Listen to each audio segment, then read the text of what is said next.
Did you hear something? So, I'm not making any promises that I am going to be dedicating significant time to them, but I am trying to get back to some of the Big Finish stuff that I have and haven't listened to yet. And I have now checked out a sixth Doctor story, this one being Whispers of Terror. And I really should have listened to this one a lot sooner than I did. I want to be very clear. It's not bad. It's quite good, but it ultimately left very little impression on me because in a lot of ways you can tell it's early in Big Finish managing this property. And I don't mean that in it's a rough around the edges way. No, it's quite polished and everything's pretty fully formed. But I mean, the story that it's doing and the way that it's going about it leans so heavily into the audio drama medium that it almost feels like it's a little insecure about it, if that makes sense.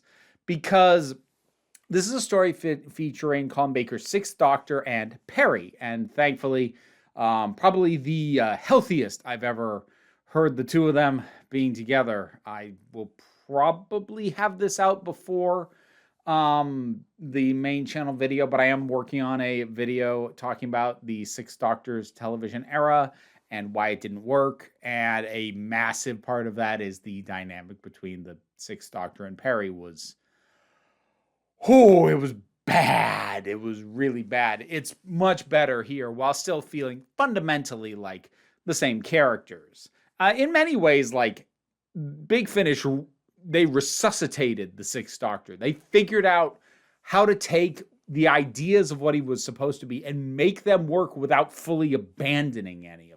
So he is abrasive. He is blustering. He is kind of full of himself. He does rub people, including his companion, the wrong way frequently.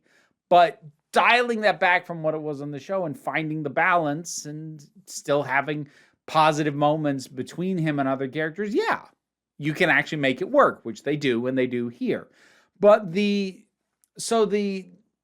threat, and I don't even want to say specifically what it is because it's kind of spoilery to get into it, but the threat at hand in this it's sound based, which that's kind of what I mean when I say that it's leaning into the audio format so hard it almost feels a little insecure about it.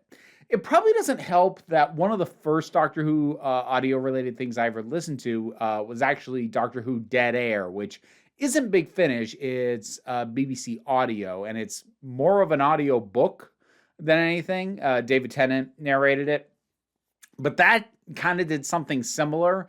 And since I already had heard that, even though this happened first, I didn't hear this first. So I'm not saying one ripped off the other. I'm just saying the order that I experienced them made me go through this and be like, okay, I kind of feel like I've been here before. And to be clear, there are lots of ways to lean into the audio format that don't require you to actually just have an audio-based threat. I mean, I can think of one of the ones that came out pretty soon after this, the Fearmonger, which was the Seventh Doctor story, took wonderful advantage of the audio format and didn't need to sort of go this extra degree. Like, there is other stuff going on. It is set in an enclosed space, as a lot of Classic Who and Classic Who adjacent stuff, which I would consider this to be, kind of did. The Doctor and Perry show up in basically what is a recording studio, one where they're sort of putting together a final tribute broadcast for a recently deceased but beloved public figure. And there is some potential impact for this on the local politics of the area. And the Doctor has his curiosities about this, and then things, move in the, oh, wait, there's something weird going on here direction, because it's Doctor Who. Of course they do. So it is doing more than just having a audio-based threat. It is getting a little bit into politics, but not really in a particularly concrete or nuanced way, partially because we don't really get a firm sense of the specific political beliefs of the people involved, just kind of the general flavor of them, which is, you know, fascist-esque, but like nothing in specific is gotten into. So it doesn't really feel like it's dealing with political ideas so much as just the general idea of the political manipulation of things and image and spin. And like, yeah, fair. Not exactly a new observation. But you know, it's all done competently. But I also think back to, jeez, I did this one ages ago when I reviewed the Sirens of Time, which was literally the first one that Big Finish did, and also I forget the full title. There's something about a storm. The first Eighth Doctor. You can kind of hear that, like, okay, like they know what they're doing. So when I say a little rough around the edges, I don't mean like unpolished and it's not there yet. Like, no, it works, but like I know they do a lot better later, and it's just sort of that. It's that kind of earlier version of something that like, oh, this is good. But then you hear later stuff and go, oh, this is even better. It's real hard to go back to that early stuff. And that's not true of all early Big Finish. The Fearmonger, which I mentioned, was an early one. I love that one. Holy Terror, which I adore. That's also a Sixth Doctor one. That's a relatively early one as well. Chimes of Midnight, which is Eighth Doctor, and it's phenomenal. So, like, there's definitely good stuff done in the earlier days of Big Finish, but some of the stuff done in the early days has that slightly less confident feel to it, which is a difficult thing to quantify, but is kind of persistent. And this particular one, while it was an enjoyable enough way for me to spend a couple of hours, very little of it stuck with me. The supporting cast were solid and they worked for the roles that they had, but nobody really stood out as a particularly exceptional supporting cast member. While the Doctor and Perry's relationship is definitely better here than it honestly ever was on the TV show, it's still not a personal favorite Doctor companion dynamic. It's not as openly toxic as it frequently was on the TV show, but it's not great. I rarely get the sense that I'd ever want to be a tag along to the Sixth Doctor and Perry, because like I feel like it would be like trying to hang out with your friend, with a couple of friends who are not quite in the middle of a breakup, but like they're gonna break up soon. Just give it a little time, and it's just awkward to be around them. That's often how I feel about the Sixth Doctor and Perry. So, you know, it is one of those things that I would absolutely recommend to completionists, either of Big Finish in general or of the Sixth Doctor in particular. There's no reason to skip it.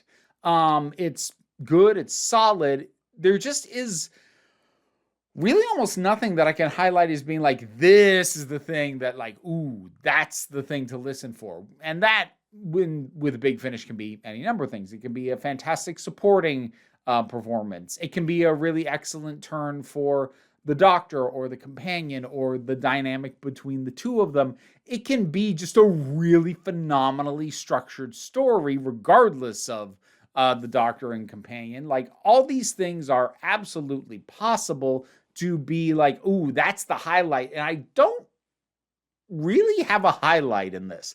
Again, not to say that nothing's good, but just to say that nothing is like that's the thing to check. That's the reason to listen. Like, the reason to listen is that you really like Doctor Who and you like Doctor Who on audio and you haven't listened to it yet.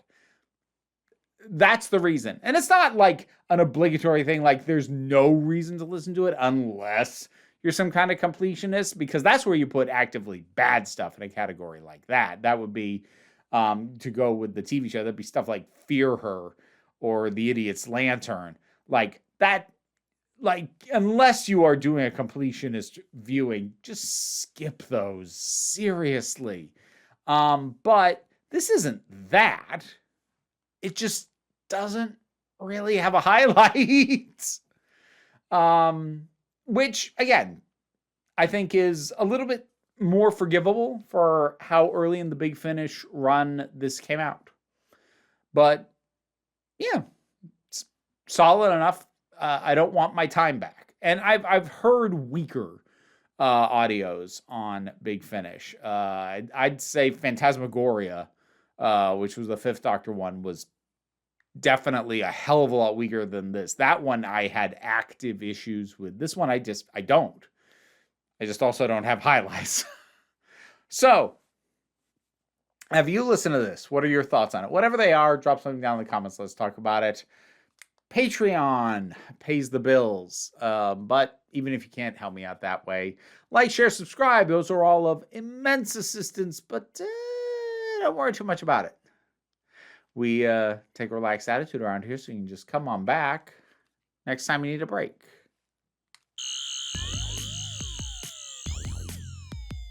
Time for me to thank my highest supporting patrons: Robin Moore, Zubin Lutfula, Goddess Elida, Oliver B, Turok, The Thing That Goes Doink in the Anime, Ruth, Solitary Pictures, Ulrich Bogdan, Loki Eris. That was a new one, that's why I paused. Melinda Walters, Jen, Auntie Kate 808, Becky Sparks, Fernabi Likes the Poodle, Robin Powell, Twisted Wishes, Tracy Scrabbit, Angry Casperl, Dave Hall, Quite Bearish, Rosalind Bennett, Pau Barabajoggle, and Mara G.